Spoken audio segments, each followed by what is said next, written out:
जय हिंद दोस्तों, स्वागत है आप सभी का आपके अपने परिवार द लॉजिकल साइंस में। मैं हूं आलोक सिंह आतीश और आज के इस वीडियो सेशन में हम लोग डिस्कस करने वाले हैं group D 2018 shift wise science question discussion में 3 अक्टूबर के दूसरे शिफ्ट में पूछे गए क्वेश्चन में से महत्वपूर्ण 15 क्वेश्चन। जी हाँ दोस्तों, आज के इस सेशन में हम लोग टोटल 15 क्वेश्चन ही सॉल्व करेंगे और ऐसे आपके इस शिफ्ट में टोटल 25 क्वेश्चन पूछे गए हैं, तो बाकी के जो 10 क्वेश्चन है उसको हम लोग अगले सेशन में कंप्लीट कर लेंगे। और साथ ही आपकी जानकारी के लिए बताना चाहूंगा कि आज के इस सेशन का जो भी क्वेश्चन है उसका पीडीएफ आपको कहां मिलेगा, ये हमारे टेलीग्राम ग्रुप से मिल जाएगा, जिसका लिंक मैंने नीचे डिस्क्रिप्शन में डाल दिया है, आप वहां से जाकर के ले सकते हैं। बहरहाल आइए अपने सेशन की शुरुआत करते हैं और चलते हैं पहले क्वेश्चन की तरफ। आपका जो पहला क्वेश्चन है आज के इस सेशन का, क्वेश्चन नंबर 1, क्या पूछा जा रहा है आपसे पूछा जा रहा है कि दिया गया प्रतीक डैश तत्व का प्रतिनिधित्व करता है। आपका ऑप्शन है कार्बन, दूसरा ऑप्शन है सोना, तीसरा ऑप्शन है पारा और चौथा ऑप्शन है हाइड्रोजन। मेरे मित्र, आपको यहाँ पे एक सिंबल दिया गया है, ये आपका एक सिंबल दिया गया है क्वेश्चन में, और आपसे पूछा जाता है कि ये जो सिंबल है ये किस तत्व का प्रतीक है। मेरे मित्र, आप सभी ध्यान में रखेंगे कि अभी जो हम लोग तत्वों के लिए प्रतीक पढ़ रहे हैं, सिंबल पढ़ रहे हैं, जैसे कि हम लोग बात करते हैं अगर हाइड्रोजन की, तो हम लोग हाइड्रोजन के लिए सिंबल क्या यूज करते हैं, आप कहते हैं कि गुरुजी H यूज करते हैं। और अगर हम लोग बात करते हैं ऑक्सीजन की, तो ऑक्सीजन के लिए अभी हम लोग सिंबल क्या यूज करते हैं, O करते हैं। और अगर हम लोग बात करते हैं क्लोरीन की, तो क्लोरीन के लिए हम लोग सिंबल क्या यूज करते हैं, Cl यूज करते हैं। ये जो तत्वों का सिंबल है ये क्या है, तो मॉडर्न सिंबल है, यानी कि आधुनिक प्रतीक है। और ये जो मॉडर्न सिंबल है इसकी खोज किसने करा था, तो जे बर्जीलियस ने करा था। और हम सभी कहते भी हैं कि तत्वों के प्रतीक का जो आधुनिकीकरण किया गया वो किसके द्वारा किया गया, तो आप कहते हैं जे बर्जीलियस के द्वारा किया गया।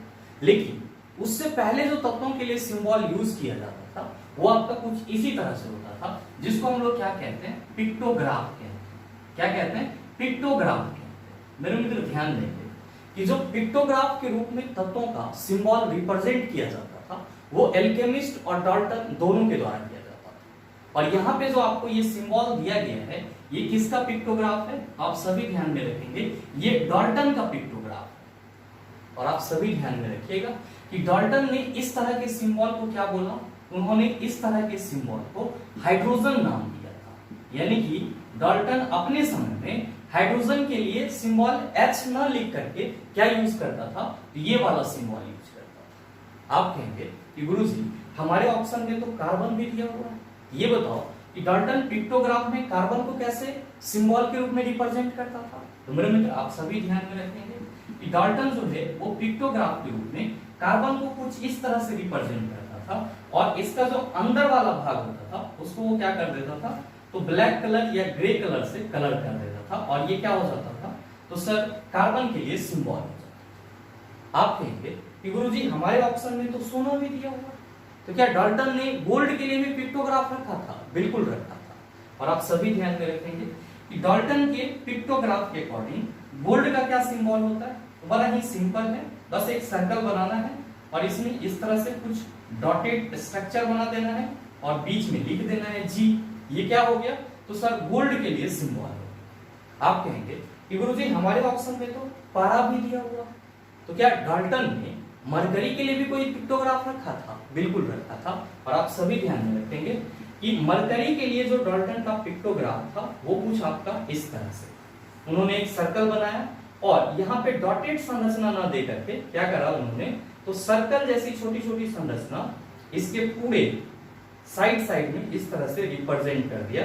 और उन्होंने क्या बोला, ये जो सिंबल है ये मरकरी का है, और ये जो है ये गोल्ड का है, और ये जो है ये कार्बन का है, और ये जो है ये हाइड्रोजन का है। तो आप सभी ध्यान में रखेंगे, जब भी आपसे क्वेश्चन पूछा जाएगा कि डाल्टन ने तत्वों को प्रतीक के रूप में कैसे व्यक्त करा था, तो आप कहेंगे पिक्टोग्राफ के रूप में रिप्रेजेंट करा था, जिसमें हाइड्रोजन के लिए सिंबल आपका ये था, कार्बन के लिए ये, गोल्ड के लिए ये, और मरकरी के लिए ये था। और अगर क्वेश्चन पूछा जाए कि तत्वों का जो आधुनिक सिंबल है इसका जनक किसे बोला जाता है, तो आप सभी ध्यान में रखेंगे जे बर्जीलियस को बोला जाता है। बहरहाल आपसे जो क्वेश्चन करा जा रहा है कि दिया गया प्रतीक डैश तत्व का प्रतिनिधित्व करता है, आप सभी कहेंगे गुरुजी हाइड्रोजन का प्रतिनिधित्व करता है, इसीलिए हमारे इस क्वेश्चन का सही आंसर ऑप्शन नंबर डी हो जाएगा। उम्मीद करते हैं समझ पाएंगे। चलते हैं अगले क्वेश्चन की तरफ। आपका जो अगला क्वेश्चन है, क्वेश्चन नंबर 2, क्या पूछा जा रहा है आपसे, आपसे पूछा जा रहा है कि आधुनिक आवर्त सारणी में किस आवर्त में 32 तत्व है। ऑप्शन है आवर्त 3, दूसरा ऑप्शन है आवर्त 5, तीसरा ऑप्शन है आवर्त 6 और चौथा ऑप्शन है आपका आवर्त 5। आपसे क्वेश्चन करा जा रहा है कि आधुनिक आवर्त सारणी के किस आवर्त में 32 तत्व हैं। आपके जो ऑप्शन में आवर्त की संख्या दी गई है उसमें से आपको बताना है। आप कहेंगे गुरुजी ये तो बड़ा मुश्किल सा सवाल है। मेरे मित्र कोई मुश्किल नहीं है और मैंने आपको पीछे के सेशन में कई बार इस टाइप का प्रश्न करवाया है। जब भी आपसे ये क्वेश्चन पूछा जाए कि आवर्त सारणी के किसी खास आवर्त में टोटल तत्वों की संख्या कितनी होगी, तो आप सबों को घबराना नहीं है, बस एक नंबर सीरीज याद रखना है। और वो नंबर सीरीज क्या है तो आप सभी ध्यान में रखेंगे। वो नंबर सीरीज है 2 8 8 18 18 32 32। क्या है नंबर सीरीज? 2 8 8 18 18 32 32। ध्यान दीजिएगा, इसको हम लोग को इधर से क्या कर लेना है तो सर काउंटिंग नंबर रिप्रेजेंट कर देना है। ये हो गया पहला, ये हो गया दूसरा, ये हो गया तीसरा और ये हो गया चौथा, ये हो गया पांचवा और ये हो गया आपका छठा और ये हो गया सातवां। ध्यान दीजिएगा, ये जो आपने काउंटिंग करा है एक्चुअली ये क्या है, ये आपका आवर्त संख्या है। क्या है? आवर्त संख्या है। तो अब आप आसानी से कह सकते हो कि गुरुजी हमारे पीरियोडिक टेबल में आवर्त 1 में 2 एलिमेंट पाए जाएंगे, आवर्त 2 में 8 एलिमेंट, आवर्त 3 में 8 एलिमेंट, आवर्त 4 में 18 एलिमेंट, आवर्त 5 में 18 एलिमेंट, आवर्त 6 में 32 एलिमेंट और आवर्त 7 में आप कहेंगे 32 एलिमेंट। और ध्यान में रखेंगे कि जो आपका आवर्त 7 है वो 32 तत्वों के साथ क्या है? अधूरा है। क्या है? अधूरा है। तो आप ये चीज भी ध्यान में रखेंगे। आप कहेंगे कि गुरुजी अब तो हम इस क्वेश्चन को आसानी से बना सकते हैं। बिल्कुल बना सकते हैं और इस प्रकार का कोई भी क्वेश्चन पूछा जाए बस आप ये नंबर सीरीज याद रखेंगे, आपका काम बन जाएगा। ध्यान दीजिएगा, क्वेश्चन आपसे पूछा गया है कि आधुनिक आवर्त सारणी में किस आवर्त में 32 तत्व हैं। पहला ऑप्शन है आपका आवर्त 3। आप क्या कहेंगे कि गुरुजी आवर्त 3 में तो टोटल तत्वों की संख्या 8 होगी, तो सही आंसर आपका ये नहीं होगा।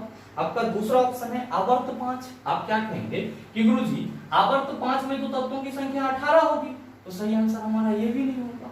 आपका तीसरा ऑप्शन है आवर्त 6। आप क्या कहिएगा कि गुरुजी आवर्त 6 में 32 तत्व हैं, तो आप बताओ कि सही आंसर क्या हो जाएगा। आप कहेंगे option number C is the right answer of this question. आप सबों के मन में चल रहा होगा कि गुरुजी हमारे चौथे ऑप्शन में तो आवर्त 5 दिया हुआ है। तो मेरे मित्र आवर्त 5 में आप देख ही रहे हैं 18 तत्व है। उम्मीद करते हैं समझ पाएंगे। चलते हैं अगले क्वेश्चन की तरफ। आपका जो अगला क्वेश्चन है क्वेश्चन नंबर 3, क्या पूछा जा रहा है आपसे? आपसे पूछा जा रहा है कि निम्न में से किस तत्व के प्रतीक में केवल एक अक्षर होता है। ऑप्शन दिया हुआ है तांबा, दूसरा ऑप्शन है कार्बन, तीसरा ऑप्शन है क्लोरीन, चौथा ऑप्शन है कैल्शियम। बताइए ना बनेगा? आप कहेंगे आसानी से बन जाएगा। आपसे क्वेश्चन करा जा रहा है कि इन चारों में से कौन सा ऐसा तत्व है जिसका प्रतीक केवल एक लेटर होता है, एक अक्षर होता है। आप क्या कहेंगे कि गुरुजी पहले ऑप्शन में तांबा की बात की जा रही है, जिसको हम लोग क्या कहते हैं? कॉपर, और सिंबल इसके लिए हम लोग Cu लिखते हैं। आपका दूसरा ऑप्शन है कार्बन, और आप क्या कहते हैं कि गुरुजी कार्बन के लिए सिंबल हम लोग सिर्फ और सिर्फ C लिखते हैं। और आपका तीसरा ऑप्शन है क्लोरीन। क्लोरीन के लिए क्या लिखते हैं? आप कहेंगे गुरुजी Cl लिखते हैं। और नेक्स्ट है आपका कैल्शियम, और आप कहेंगे कि गुरुजी कैल्शियम के लिए हम लोग सिंबल Ca लिखते हैं। तो मेरे मित्र आपसे जो क्वेश्चन करा जा रहा है कि निम्न में से किस तत्व के प्रतीक में केवल एक अक्षर होता है, आप कहेंगे कि गुरुजी कार्बन। तो सही आंसर क्या होगा? आप सभी कहिएगा option number B is the right answer of this question. उम्मीद करते हैं समझ पाएंगे। चलते हैं अगले क्वेश्चन की तरफ। आपका जो अगला क्वेश्चन है क्वेश्चन नंबर 4, क्या पूछा जा रहा है आपसे? आपसे पूछा जा रहा है कि जी की एसआई इकाई त्वरण की एसआई इकाई के बराबर होती है, जो कि डैश है। बताइए ना बनेगा? आप कहेंगे गुरुजी आसानी से बन जाएगा, क्योंकि हम सबों को बहुत पहले से मालूम कि गुरुत्वीय त्वरण हो या फिर त्वरण हो, दोनों के लिए हम लोग ऐसा यूनिट क्या लिखते हैं? आप कहेंगे कि छोटा वाला जी हो चाहे ए हो, इसको हम लोग क्या पढ़ते हैं? इसको हम लोग गुरुत्वीय त्वरण पढ़ते हैं। और इसको हम लोग क्या पढ़ते हैं? आप सभी ध्यान में रखना, इसको हम लोग रैखिक त्वरण कहते हैं। और दोनों के लिए यूनिट क्या होता है? आप कहते हैं कि गुरुजी मीटर पर सेकंड स्क्वायर होता है। और इसी को हम लोग कैसे लिख सकते हैं? तो आप कहेंगे ms⁻² के रूप में लिख सकते हैं। तो आप बताओ कि सही आंसर क्या होगा? आप कहेंगे Guruji option number C is the right answer of this question. उम्मीद करते हैं समझ पाएंगे। चलते हैं अगले क्वेश्चन की तरफ। आपका जो अगला क्वेश्चन है क्वेश्चन नंबर 5 क्या पूछा जा रहा है आपसे? आपसे पूछा जा रहा है कि निम्न में से क्या आर्किमिडीज के सिद्धांत पर आधारित नहीं है? ऑप्शन दिया हुआ है हाइड्रोमीटर, दूसरा ऑप्शन है पनडुब्बी, तीसरा ऑप्शन है लैक्टोमीटर और चौथा ऑप्शन है ओडोमीटर। क्या होगा इसका आंसर? आप कहेंगे कि गुरुजी हम लोग कैसे पकड़ेंगे कि कौन सा चीज आर्किमिडीज सिद्धांत पर आधारित है और कौन सा नहीं है? तो मेरे मित्र आप सभी ध्यान में रखेंगे कि वैसा चीज जिसको किसी तरल में डुबोया जाता हो, वैसा चीज जिसको किसी तरल में डुबोया जाता हो और फिर उसकी अपनी योग्यता हो या अपनी उपयोगिता हो, तो उस प्रकार के जो भी वस्तु होंगे वे सब के सब आर्किमिडीज सिद्धांत पे क्या होंगे? आधारित। आप कहेंगे कि गुरुजी इस हिसाब से अगर हम लोग अपने ऑप्शन की बात करें तो पहले ऑप्शन में दिया हुआ है हाइड्रोमीटर। हाइड्रोमीटर तो द्रव की आपेक्षिक घनत्व को मापता है और इसको भी जल में डुबोया जाता है। मेरे मित्र जब इसको भी जल में डुबोया जाता है तो आप सभी ध्यान में रखेंगे कि ये आर्किमिडीज सिद्धांत पे आधारित होगा। और हमेशा ध्यान में रखना है, क्या ध्यान में रखना है कि जो हाइड्रोमीटर होता है, जो आपका हाइड्रोमीटर होता है, इससे क्या मापा जाता है? तो द्रवों का अपेक्षिक घनत्व मापा जाता है। क्या मापा जाता है? द्रवों का अपेक्षिक घनत्व मापा जाता है, जो कि किस सिद्धांत पे कार्य करता है? आप कहेंगे आर्किमिडीज सिद्धांत पे कार्य करता है। आपका दूसरा ऑप्शन है पनडुब्बी। मेरे मित्र इसी को हम लोग इंग्लिश में क्या कहते हैं? तो पनडुब्बी को हम लोग इंग्लिश में सबमरीन कहते हैं। क्या कहते हैं? सबमरीन कहते हैं। ये है क्या? तो आप कहते हैं कि गुरुजी इसको जलयान बोला जाता है, जिसका अपना एक उपयोगिता होता है और ये भी कहां पे रहता है? तो आप कहेंगे जल में सर। तो जाहिर सी बात है ये भी आपका किस सिद्धांत पे कार्य करेगा? तो आर्किमिडीज के सिद्धांत पे कार्य करेगा। आप कहेंगे कि सर नेक्स्ट ऑप्शन में है लैक्टोमीटर। तो मेरे मित्र लैक्टोमीटर की जब हम लोग बात करते हैं, लैक्टोमीटर की जब हम लोग बात करते हैं तो हम सभी क्या कहते हैं कि गुरुजी दूध की शुद्धता मापने के लिए, दूध की शुद्धता मापने के लिए हम लोग किसका उपयोग करते हैं? आप कहते हैं लैक्टोमीटर का उपयोग किया जाता है। और ये जो दूध की प्यूरिटी है उसको कैसे चेक करते हैं? तो लैक्टोमीटर को दूध में डाल करके, मतलब साफ है। यहाँ पे लैक्टोमीटर को भी क्या किया जा रहा है? तो किसी न किसी लिक्विड में डुबोया जा रहा है। ये भी किस सिद्धांत पे कार्य करेगा? आप कहेंगे आर्किमिडीज सिद्धांत पे कार्य करेगा। और आपके चौथे ऑप्शन में है ओडोमीटर। और आप सभी क्या कहते हैं कि गुरुजी ये जो ओडोमीटर है, इससे गाड़ी द्वारा तय की गई दूरी मापी जाती है। गाड़ी द्वारा तय की गई दूरी मापी जाती है, दूरी मापी जाती है। मेरे मित्र आपसे क्वेश्चन क्या करा जा रहा है? क्वेश्चन करा जा रहा है निम्न में से क्या आर्किमिडीज के सिद्धांत पे आधारित नहीं? आप क्या कहेंगे कि गुरुजी हाइड्रोमीटर, पनडुब्बी, लैक्टोमीटर ये तीनों ही तरल में डुबोया जाता है, लिक्विड में डुबोया जाता है। तो कहीं ना कहीं ये आर्किमिडीज के सिद्धांत पर आधारित है। जबकि ओडोमीटर तो गाड़ी में लगा हुआ होता है और ये गाड़ी द्वारा तय की गई दूरी को मापता है।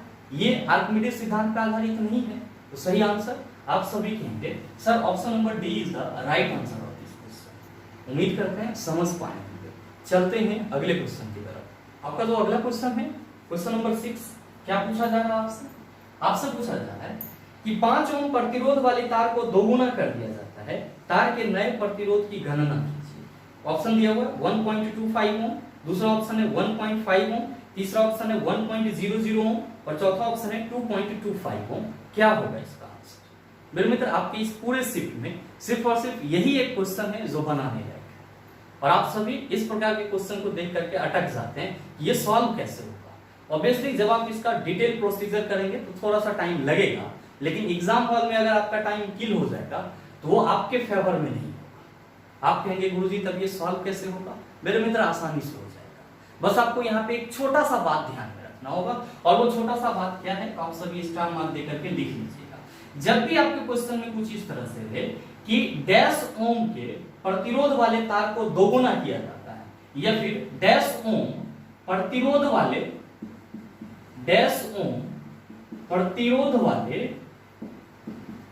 तार को दोगुना किया जाता है तो नया प्रतिरोध क्या होगा? जब भी आपसे ये क्वेश्चन पूछा जाए ध्यान दीजिएगा, क्वेश्चन में ये इंक्लूड नहीं होना चाहिए कि इतना ओम प्रतिरोध का कोई तार है जिसके लंबाई को दोगुना कर दिया जाता है। लंबाई इंक्लूड होगा तब उसका सेंस अलग हो जाएगा। जब आपसे क्वेश्चन सीधे सीधे ये पूछा जाए कि कोई आपका 5 ओम प्रतिरोध वाला तार है जिसको 2 गुना कर दिया जाता है, या कोई 6 ओम प्रतिरोध वाला तार है जिसको 2 गुना कर दिया जाता है, 10 ओम प्रतिरोध वाला तार है उसको 2 गुना कर दिया जाता है, इस हिसाब से क्वेश्चन पूछा जाए और आपसे ये पूछा जाए कि नया प्रतिरोध क्या होगा, आप सभी क्या करेंगे? आप सभी वहां पे जो आपका पहले वाला प्रतिरोध है, यानी कि आपके क्वेश्चन में 5 ओम प्रतिरोध दिया गया है, उसको बस 4 से डिवाइड कर। जब भी आपको इस प्रकार का क्वेश्चन पूछा जाए कि डैश ओम प्रतिरोध वाले तार को 2 गुना कर दिया जाता है तो नया प्रतिरोध क्या होगा, तो जितना प्रतिरोध आपके क्वेश्चन में दिया हुआ रहेगा उसको 4 से डिवाइड कर देना है। क्या कर देना है सर? 4 से डिवाइड कर देना है। और जब आप 4 से डिवाइड करेंगे तो क्या कहेंगे कि गुरुजी 5 को 4 से डिवाइड करने पर 4 एकम 4 हो जाएगा, 5 में से 4 गया 1, यहाँ पे पॉइंट डालेंगे 4 दूना 8 हो जाएगा, ये हो जाएगा 4 5 से 20, ये आपका हो जाएगा 1.25 क्या ओम। और सही आंसर आप कहिएगा ऑप्शन नंबर ए। मेरे मित्र, जब भी आपको इस प्रकार का क्वेश्चन मिले जिसमें ये लिखा हुआ हो कि 5 ओम प्रतिरोध वाले तार को या 6 ओम प्रतिरोध वाले तार को या 10 ओम प्रतिरोध वाले तार को या फिर फलाना ओम प्रतिरोध वाले तार को 2 गुना कर दिया जाता है तो नया प्रतिरोध कितना होगा, तो 2 गुना कर दिया जाएगा तो नया जो प्रतिरोध होगा, आपके क्वेश्चन में जो प्रतिरोध का वैल्यू दिया हुआ रहेगा उसको 4 से डिवाइड कर देना, जो आंसर आएगा उसको टिक कर देना, आपका काम बन जाएगा। आप कहेंगे कि गुरुजी इसका डिटेल सॉल्यूशन क्या हो सकता है? मेरे मित्र, इसके लिए हम लोग एक पूरा सेशन 5 से 7 मिनट का सिर्फ इसी क्वेश्चन का डिटेल सॉल्यूशन देखेंगे, जिसकी चर्चा हम लोग अगले किसी क्लास में कर लेंगे। उम्मीद करते हैं आप समझ पाएंगे। चलते हैं अगले क्वेश्चन की तरफ। आपका जो अगला क्वेश्चन है, क्वेश्चन नंबर 7, बड़ा ही आसान सा सवाल। आपसे पूछा जाता है कि हमारे शरीर की हड्डियों में कौन से ऊतक पाए जाते हैं? पैरेन्काइमा, अस्थायी ऊतक, संयोजी, अधिचर्मी, क्या होगा इसका आंसर? आप सभी कहेंगे कि गुरुजी हड्डी और साथ ही साथ उपास्थि, यानी कि अस्थि और उपास्थि दोनों ही संयोजी ऊतक के अंतर्गत आते हैं और इसीलिए हमारे इस क्वेश्चन का सही आंसर ऑप्शन नंबर सी हो जाएगा। बहुत सारे मित्रों के मन में चल रहा होगा कि गुरुजी पहले ऑप्शन में पैरेन्काइमा दिया हुआ है, भाई मेरे इसी को मृदु ऊतक बोला जाता है और ये प्लांट का क्या है? आप कहेंगे सिंपल परमानेंट टिश्यू है, यानी कि सरल अस्थायी ऊतक। आप कहेंगे सर दूसरे ऑप्शन में अस्थायी ऊतक भी दिया हुआ है। मैंने आपको पीछे के सेशन में बताया है कि प्लांट में मूल रूप से 2 प्रकार के ऊतक होते हैं, एक मेरिस्मेटिक टिश्यू जिसमें कोशिका विभाजन करने की क्षमता होती है और दूसरा अस्थायी ऊतक जिसमें कोशिका विभाजन करने की क्षमता नहीं होती। और सभी ध्यान में रखिएगा कि वैसा मेरिस्मेटिक टिश्यू जिसमें कोशिका विभाजन करने की क्षमता समाप्त हो जाती है वही किसमें बदल जाती है? तो प्लांट के परमानेंट टिश्यू में बदल जाती है। और आप कहेंगे कि गुरुजी हमारे ऑप्शन में तो अधिचर्मिक दिया हुआ। मेरे मित्र, अधिचर्मिक कोशिकाएं कहेंगे यहाँ पे हम लोग, जिसको इंग्लिश में एपिडर्मल सेल बोला जाता है। और आपके त्वचा में कौन सा सेल होता है? तो आप सभी कहते हैं एपिडर्मल सेल, यानी कि अधिचर्मिक कोशिका होता है। उम्मीद करते हैं समझ पाएंगे। चलते हैं अगले क्वेश्चन की तरफ। आपका जो अगला क्वेश्चन है, क्वेश्चन नंबर 8, क्या पूछा जा रहा है आपसे? आपसे पूछा जा रहा है कि जब प्रकाश विरल माध्यम से सघन माध्यम में प्रवेश करता है तो डैश। ऑप्शन दिया हुआ है, इसकी गति पहले कम होती है और फिर बढ़ती है। दूसरा ऑप्शन है इसकी गति बढ़ती है। तीसरा ऑप्शन है इसकी गति कम हो जाती है। चौथा ऑप्शन है इसकी गति पूर्ववत रहती है। क्या होगा इसका आंसर? आपसे क्वेश्चन करा जा रहा है कि जब प्रकाश की किरण विरल माध्यम से, प्रकाश की किरण विरल माध्यम से सघन माध्यम में जाती है तो आपसे ये पूछा जा रहा है कि जो प्रकाश की किरण का गति होगा उसमें क्या प्रभाव पड़ेगा। आप क्या कहेंगे कि गुरुजी जैसे ही प्रकाश की किरण विरल माध्यम से सघन माध्यम में आएगी, प्रकाश की जो चाल होगी, प्रकाश की जो चाल होगी वो क्या हो जाएगी? आप कहेंगे कम हो जाएगी। प्रकाश की चाल कम हो जाएगी। और साथ ही आप सभी क्या कहेंगे कि गुरुजी जैसे ही प्रकाश की किरण सघन माध्यम से विरल माध्यम में जाएगी, प्रकाश की चाल क्या होगी? प्रकाश की चाल क्या होगी? आप कहेंगे कि गुरुजी बढ़ जाएगी। क्या होगी? बढ़ जाएगी। जरा सा आप हमको ये बताओ कि आपसे जो क्वेश्चन करा जा रहा है उसका सीधा सीधा आंसर क्या होगा? आप कहेंगे option number C is the right answer of this question. उम्मीद करते हैं समझ पाएंगे। चलते हैं अगले क्वेश्चन की तरफ। आपका जो अगला क्वेश्चन है, क्वेश्चन नंबर 9, क्या पूछा जा रहा है आपसे? आपसे पूछा जा रहा है निम्न में से कौन सी क्रिया अत्यधिक ऊष्माक्षेपी होती है?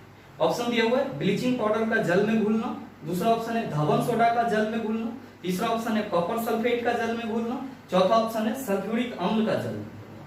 क्या होगा इसका आंसर? आपसे क्वेश्चन करा जा रहा है कि आपके इन चारों ऑप्शन में से कौन सी क्रिया अत्यधिक उष्माक्षेपी हो सकती है। आप कहेंगे उष्माक्षेपी का क्या मतलब हुआ? तो मेरे मित्र आप सभी ध्यान में रखेंगे कि उष्माक्षेपी को हम लोग इंग्लिश में क्या कहते हैं, इसी को हम लोग इंग्लिश में एक्सोथर्मिक कहते हैं। और ध्यान में रखिएगा कि एक्सोथर्मिक प्रोसेस वैसा प्रोसेस होता है जिसमें उष्मा का निष्कासन होता है। तो आपसे ये क्वेश्चन करा जा रहा है कि आपके इन चारों ऑप्शन में से कौन सा ऐसा प्रोसेस है जिसमें अत्यधिक मात्रा में उष्मा रिलीज हो सकता है। आप कहेंगे कि गुरुजी पहला ऑप्शन में दिया है ब्लीचिंग पाउडर का जल में घुलना। तो मेरे मित्र जब आप ब्लीचिंग पाउडर को जल में घुलाते हो तो क्या उष्मा वहां पे रिलीज होती है? आप कहेंगे बिल्कुल नहीं। ब्लीचिंग पाउडर का तो यूज हम लोग एज अ कीटनाशक करते हैं और जल में इसको हम लोग छिड़कते हैं, यहाँ पे तो उष्मा नहीं निकल रही हो। तो आप क्या कहेंगे कि गुरुजी पहला ऑप्शन तो हमारा ऐसे ही चला गया। दूसरा ऑप्शन है धवन सोडा का जल में घुलना। बहुत सारे मित्रों को ये कंफ्यूज कर रहा होगा कि आखिर ये धवन सोडा क्या है? भाई मेरे वह सरफ है जिसका यूज आप अपने घर में कपड़ा धोने में करते हो। तो जरा सा आप हमको ये बताओ कि जब आप सर्फ को पानी में डालते हो तो आपको कुछ फील होता है? आप कहेंगे फील तो होता है, थोड़ा सा गर्मी जैसा लगता है। क्या इतना ज्यादा गर्मी लगता है कि आप उसको हाथ से डिसॉल्व नहीं कर सकते हो, मिला नहीं सकते हो? आप कहेंगे गुरुजी इतना भी गर्म नहीं होता है और इतना भी भयावह बनाने की जरूरत नहीं है, काहे कि सरफ को हम लोग पानी में कई बार घुलाए हैं। तो मतलब साफ है, प्रैक्टिकली जब आपने कर ही लिया है तो आप वहां पे क्या फील करते हो कि बहुत ज्यादा मात्रा में उष्मा का निष्कासन नहीं होता है। तो दूसरा ऑप्शन तो ऐसे ही चला गया सर। आपका तीसरा ऑप्शन है कॉपर सल्फेट का जल में घुलना। कॉपर सल्फेट बोले तो CuSO4। अब ये जल में जब घुलेगा तो आप क्या कहेंगे कि गुरुजी ये तो लवण है, जैसे ही जल में घुलेगा तो ऐसा संभव नहीं है कि इससे उष्मा का निष्कासन हो। कहीं ना कहीं ये भी आपका उदय गुण में है। कोई भी लवण आपका जल में घुलता है तो क्या उष्मा रिलीज करता है? आप कहेंगे बिल्कुल नहीं रिलीज करता है, और अगर रिलीज भी करता है तो बहुत कम अमाउंट में, जैसे कि हम लोग धवन सोडा की बात करते हैं। तो आप क्या कहेंगे कि ऑप्शन A, B, C तीनों को अगर जल में घुलाया जाए, या तीनों ऑप्शन जो है वो कहीं ना कहीं अत्यधिक उष्माक्षेपी वाला प्रोसेस नहीं है, क्योंकि इन सभी में बहुत ज्यादा मात्रा में उष्मा का निष्कासन नहीं होता। और आपके चौथे ऑप्शन में दिया हुआ है कि सल्फ्यूरिक अम्ल का जल में घुलना। आप कहेंगे गुरुजी H2SO4 जो है वो एक स्ट्रॉन्ग एसिड है, और हम सबों को मालूम है कि जब एसिड को जल में डिसॉल्व किया जाएगा तो बहुत ज्यादा मात्रा में उष्मा निकलेगी। जब आपका अम्ल को जल में क्या किया जाएगा? डिसॉल्व किया जाएगा, मिलाया जाएगा, तो क्या होगा? उष्मा का निष्कासन होगा। और आप कहेंगे कि गुरुजी जब यहाँ पे उष्मा का निष्कासन होगा तो जाहिर सी बात है कि जो हमारा एसिड है H2SO4 ये स्ट्रॉन्ग एसिड के अंतर्गत आता है। हम ये कह सकते हैं कि यहाँ पे अत्यधिक मात्रा में क्या होगा? उष्मा का निष्कासन। तो आपसे जो क्वेश्चन करा जा रहा है कि निम्न में से कौन सी क्रिया अत्यधिक उष्माक्षेपी होती है? आप कहेंगे सल्फ्यूरिक अम्ल का जल में घुलना अत्यधिक उष्माक्षेपी होती है, और इसीलिए हमारे इस क्वेश्चन का सही आंसर ऑप्शन नंबर D होता है। उम्मीद करते हैं समझ पाए। चलते हैं अगले क्वेश्चन की तरफ। आपका जो अगला क्वेश्चन है क्वेश्चन नंबर 10, क्या पूछा जा रहा है आपसे? आपसे पूछा जा रहा है निम्नलिखित में से किन युग्म की SI इकाइयां समान है? पहला ऑप्शन है बल और दूरी, दूसरा ऑप्शन है संवेग और बल, तीसरा ऑप्शन है बल और दाब, चौथा ऑप्शन है कार्य और ऊर्जा। आप सभी क्या कहेंगे कि गुरुजी वर्षों से हम लोगों ने याद करा है कि कार्य और ऊर्जा का जो यूनिट होता है वो सेम होता है, और इसीलिए हमारे इस क्वेश्चन का सही आंसर ऑप्शन नंबर D हो जाएगा। और हम सबों को मालूम हो कि कार्य हो या ऊर्जा दोनों के लिए हम लोग यूनिट क्या लेते हैं? आप कहते हैं कि गुरुजी जूल लिखते हैं। आप में से बहुत सारे मित्रों के मन में चल रहा होगा कि गुरुजी पहले ऑप्शन में बल और दूरी दिया हुआ है, तो भाई मेरे बल का ऐसा यूनिट न्यूटन, दूरी का ऐसा यूनिट आप कहते हैं मीटर। आपके दूसरे ऑप्शन में संवेग और बल दिया हुआ है, तो आप सभी क्या कहते हैं कि गुरुजी संवेग का ऐसा यूनिट केजी मीटर पर सेकेंड होता है, जबकि बल का ऐसा यूनिट क्या होगा? आप कहेंगे न्यूटन हो जाएगा। और तीसरे ऑप्शन में है आपका बल, तो आप कहेंगे सर न्यूटन ही होगा। और अगर हम लोग दाब की बात करेंगे तो दाब का क्या होता है? तो आप कहते हैं सर यूनिट पास्कल लेते हैं। और जब हम लोग चौथे ऑप्शन की बात करेंगे तो आप कहेंगे कार्य और ऊर्जा दोनों के लिए हम लोग यूनिट क्या लिखते हैं? जूल लिखते हैं। उम्मीद करते हैं समझ पाएंगे। तो चलते हैं अगले क्वेश्चन की तरफ। आपका जो अगला क्वेश्चन है क्वेश्चन नंबर 11, बड़ा ही आसान सा सवाल। आपसे पूछा जा रहा है कि आधुनिक आवर्त सारणी के किस वर्ग में पूर्ण आवरण वाले संयोजी इलेक्ट्रॉन और रासायनिक रूप से अक्रिय तत्व होते हैं? बताइए, बिना ऑप्शन पर है, आपसे ये क्वेश्चन सॉल्व होगा या नहीं होगा? आप कहेंगे गुरुजी आसानी से हो जाएगा, जो हमसे क्वेश्चन करा जा रहा है वैसा तत्व आवर्त सारणी के वर्ग 18 में पाया जाता है। तो आप देख लीजिए कि आपके किस ऑप्शन में वर्ग 18 है। आप कहेंगे सर ऑप्शन सी में है, तो सही आंसर ऑप्शन नंबर सी हो जाएगा। हमेशा ध्यान में रखना, जब भी अक्रिय गैस तत्व की बात की जाएगी, जब भी अक्रिय गैस तत्व की बात की जाएगी या अक्रिय तत्व की बात की जाएगी, आप लोग क्या याद रखेंगे कि सभी अक्रिय गैस तत्व या अक्रिय तत्व वर्ग 18 में पाए जाते हैं। बहुत सारे मित्रों के मन में चल रहा होगा कि गुरुजी हमारे ऑप्शन में तो 15 भी दिया हुआ है, ये बताओ जो वर्ग 15 के तत्व होते हैं उसको क्या बोला जाता है? भाई मेरे, इसी को नाइट्रोजन फैमिली बोला जाता है। आवर्त सारणी में जो ग्रुप 15 के एलिमेंट होते हैं उसको क्या बोला जाता है? तो सर उसको नाइट्रोजन फैमिली बोला जाता है। ध्यान दीजिएगा, फैमिली हम गलत लिख रहे हैं, ठीक है। और ध्यान में रखेंगे कि वर्ग 15 को ही हम लोग क्या कहते हैं? तो सर निक्टोजेंस कहते हैं। क्या कहते हैं? निक्टोजेंस कहते हैं। आप ये भी ध्यान में रखेंगे। आप कहेंगे कि गुरुजी ऑप्शन में 16 भी दिया हुआ है, ये बताओ वर्ग 16 के तत्व को क्या कहते हैं? भाई मेरे, ये ऑक्सीजन का फैमिली है और इसको क्या बोला जाता है? हम लोग कहते हैं चाल्कोजेंस बोला जाता है। क्या बोला जाता है? चाल्कोजेंस। तो आप सभी ये भी ध्यान में रखेंगे कि आवर्त सारणी में वर्ग 16 के तत्व को क्या बोला जाता है? चाल्कोजेंस। वर्ग 15 के तत्व को निक्टोजेंस। आप कहेंगे कि गुरुजी ऑप्शन में तो 17 भी है, तो मेरे मित्र आप सभी ध्यान में रखेंगे और ऐसे कहने की कोई जरूरत नहीं है। आवर्त सारणी के वर्ग 17 के तत्व को क्या बोला जाता है? हैलोजेंस बोला जाता है। क्या बोला जाता है? हैलोजेन बोला जाता है। उम्मीद करते हैं समझ पाएंगे। चलते हैं अगले क्वेश्चन की तरफ। आपका जो अगला क्वेश्चन है, क्वेश्चन नंबर 12, बड़ा ही आसान सा सवाल आपसे पूछा जा रहा है, निम्नलिखित में से कौन सी वस्तुओं में स्थितिज ऊर्जा होगी? ऑप्शन दिया हुआ है चलती गोली। आप क्या कहेंगे? जब गोली चल रहा है तो एकरा में गतिज ऊर्जा होगा, स्थितिज ऊर्जा तो नहीं होगा। पहला ऑप्शन तो सर चला गया आपका। दूसरा ऑप्शन है बहने वाली हवा। हवा जब बहेगी तो उसका कुछ न कुछ वेग होगा और गतिज ऊर्जा की बात करेंगे ना कि स्थितिज ऊर्जा की। दूसरा ऑप्शन भी आपका चला गया। तीसरा ऑप्शन है एक लुढ़कता हुआ पत्थर।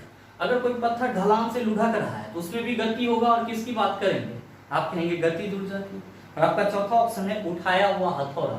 हथौड़ा को जैसे उठाएंगे तो किसी न किसी ऊंचाई पे रखेंगे और किसी वस्तु की ऊंचाई के चलते कौन सी ऊर्जा होगी? आप कहेंगे स्थितिज ऊर्जा। आप बताओ सही आंसर क्या होगा? आप कहेंगे Guruji option number D is the right answer of this question. अगर हम लोग को नहीं भी मालूम रहता, सिर्फ इतना मालूम रहता कि वस्तु के गति के चलते गतिज ऊर्जा उत्पन्न होती है और स्थिति के चलते स्थितिज ऊर्जा, ये क्वेश्चन आराम से सॉल्व हो जाता है। उम्मीद करते हैं समझ पाए होंगे। चलते हैं अगले क्वेश्चन की तरफ। आपका जो अगला क्वेश्चन है, क्वेश्चन नंबर 13, आसान सा सवाल। ये भी आपसे पूछा गया है कि एक तत्व का इलेक्ट्रॉनिक विन्यास 286 है, यह डैश से संबंधित है। पहला ऑप्शन है समूह 1 और आवर्त 1। दूसरा ऑप्शन है समूह 6 और आवर्त 2। तीसरा ऑप्शन है समूह 2 और आवर्त 2 और आपका चौथा ऑप्शन है समूह 16 और आवर्त 3। मेरे मित्र आपसे क्वेश्चन करा जा रहा है कि कोई तत्व है जिसका इलेक्ट्रॉनिक कॉन्फ़िगरेशन 286 है, तो आपसे ये पूछा जा रहा है ये आवर्त सारणी के किस आवर्त में होगा और साथ ही साथ आवर्त सारणी के किस समूह में होगा। आप कहेंगे कि गुरुजी कैसे पकड़ेंगे? मेरे मित्र मैंने आपको कई बार बताया है कि किसी भी तत्व में जितनी कक्षाएं होती है वो उसके आवर्त को रिप्रेजेंट करती है और किसी भी तत्व का जो वैलेंस इलेक्ट्रॉन होता है वो उसके वर्ग संख्या को बताता है। आप सभी क्या देख रहे हैं कि जिस तत्व की बात की जा रही है उसमें टोटल कक्षाएं कितनी हैं? आप कहेंगे पहला कक्षा, दूसरा कक्षा, तीसरा कक्षा। टोटल कक्षा 3, मतलब साफ है कि ये तीसरे आवर्त में पाया जाएगा। और अगर हम लोग इसके समूह की बात करेंगे तो आप कहेंगे कि गुरुजी इसके बाह्यतम कक्षा में 6 इलेक्ट्रॉन है। कितना इलेक्ट्रॉन है? 6 इलेक्ट्रॉन है। और आप सभी ध्यान में रखेंगे ये आपका पी ब्लॉक एलिमेंट है। क्या है? पी ब्लॉक एलिमेंट है। मेरे मित्र यहाँ पे 286 है, एटॉमिक नंबर 16 हो जाएगा। बात सल्फर की जा रही है। सल्फर आपका क्या है? P block element. और जब हम लोग पी ब्लॉक एलिमेंट के ग्रुप की बात करते हैं तो क्या कहते हैं? इसका जो वैलेंस इलेक्ट्रॉन होता है इसमें 10 जोड़ देते हैं। तो जब हम लोग 10 जोड़ते हैं तो ये 16 हो जाता है। मतलब ये आपके किस समूह में होगा? आप कहेंगे सर ग्रुप 16 होगा। अब पीरियड क्या होगा? 3 होगा। आप देख लीजिए कि आपके किस ऑप्शन में है। आप कहेंगे गुरुजी चौथे ऑप्शन में। तो बिल्कुल आपके इस क्वेश्चन का सही आंसर ऑप्शन नंबर डी हो जाएगा। उम्मीद करते हैं समझ पाएंगे। चलते हैं अगले क्वेश्चन की तरफ। आपका जो अगला क्वेश्चन है, क्वेश्चन नंबर 14, बड़ा ही हलवा टाइप सवाल। आपसे पूछा गया है कि उस शब्द का चयन कीजिए जो तीसरे शब्द से उसी तरह संबंधित है जिस प्रकार दूसरा शब्द पहले शब्द से संबंधित है। बताइए ना बनेगा ये क्वेश्चन? आप कहेंगे गुरुजी आसानी से बन जाएगा, और अगर आपसे आसानी से बन जाएगा तो इस क्वेश्चन का सही आंसर क्या होगा नीचे कमेंट करके जरूर बताइएगा, आपके कमेंट का इंतजार रहेगा। बहरहाल चलते हैं अगले क्वेश्चन की तरफ। आपका जो अगला क्वेश्चन है, क्वेश्चन नंबर 15, क्या पूछा जा रहा है आपसे? आपसे पूछा जा रहा है कि परिसंचरण तंत्र के बारे में निम्नलिखित में से कौन सा विकल्प सही नहीं? मेरे मित्र क्वेश्चन करा जा रहा है कि जो आपके बॉडी में ट्रांसपोर्टेशन सिस्टम है जिसको आप परिसंचरण तंत्र कहते हो, इसके बारे में आपके इन चारों ऑप्शन में से कौन सा सही नहीं? ध्यान दीजिएगा, पहला ऑप्शन है कि परिसंचरण तंत्र मनुष्य के कुल भार का 7 से 8% होता है। आप सभी ध्यान में रखना, यहाँ पे जो परिसंचरण तंत्र की बात की जा रही है एक्चुअली में रक्त की बात की जा रही है। और आप सभी क्या कहते हैं कि गुरुजी हमारे शरीर में जो रक्त है वो हमारे शरीर के कुल भार का 7 से 8% होता है। तो कहीं ना कहीं पहला ऑप्शन जो है वो सही है। आपका दूसरा ऑप्शन है कि लाल रुधिर कणिकाओं की आयु 115 से 120 दिनों की होती है। आप कहेंगे गुरुजी ये भी सही है, क्योंकि जो आरबीसी होती है उसका लाइफ पीरियड 115 से 120 दिन का हम लोग लेते हैं। तो आपका दूसरा ऑप्शन भी सही है। तीसरा है कि एक व्यस्क मनुष्य के शरीर में रक्त की मात्रा 6.8 लीटर होती है। आप कहेंगे गुरुजी ये भी सही है, क्योंकि हम लोग 6.5 से 7 के एवरेज में मानते हैं, यहाँ पे 6.8 दिया हुआ है, तो हम लोग यहाँ पे इसको काट नहीं सकते। यानी कि ऑप्शन ए भी सही है, बी भी सही है और सी भी सही है। आपका चौथा ऑप्शन है कि केवल रक्त ही श्वेत प्रवाही संयोजी उत्तक है। आप क्या कहेंगे कि गुरुजी रक्त जो है वो लाल संयोजी उत्तक है, या हम लोग कहते हैं कि रक्त जो है वो एक तरल लाल संयोजी उत्तक है। तो कहीं ना कहीं यहाँ पे जो श्वेत प्रवाही संयोजी उत्तक की बात की जा रही है वो क्या है सर? तो सर गलत है। तो आपके इस क्वेश्चन का सही आंसर ऑप्शन नंबर डी हो जाएगा। मेरे मित्र आज के इस सेशन में हम लोग इस शिफ्ट के टोटल 15 क्वेश्चन ही करेंगे। बाकी का जो 10 क्वेश्चन है उसको हम लोग अगले सेशन में करेंगे, जो कि आपका कल मॉर्निंग वाला क्लास हो जाएगा। तो मिलते हैं हम लोग फिर अपने कल वाले क्लास में, और उम्मीद करते हैं यहाँ तक के जितने भी क्वेश्चन थे उन सभी को आप आसानी से समझ पाए होंगे। इस टाइप का प्रश्न अगर आपको दोबारा दे दिया जाए, मेरे ख्याल से आप उसका जवाब भी आसानी से दे सकते हैं। साथ ही उम्मीद करते हैं ये वीडियो आपको अच्छा लगा होगा। अगर आपको वीडियो अच्छा लगा तो वीडियो को लाइक कीजिएगा, ज्यादा से ज्यादा शेयर कीजिएगा, और हाँ अगर आप चैनल पे नए हैं तो सब्सक्राइब करके बेल आइकन दबा लीजिएगा, ताकि इस तरह के एग्जाम रेलेवेंट वीडियो का नोटिफिकेशन सबसे पहले आपके पास पहुंचे और आप उसको सबसे पहले देख पाओ। मिलते हैं फिर अपने अगले सेशन में, तब तक के लिए best of luck, thank you, have a nice.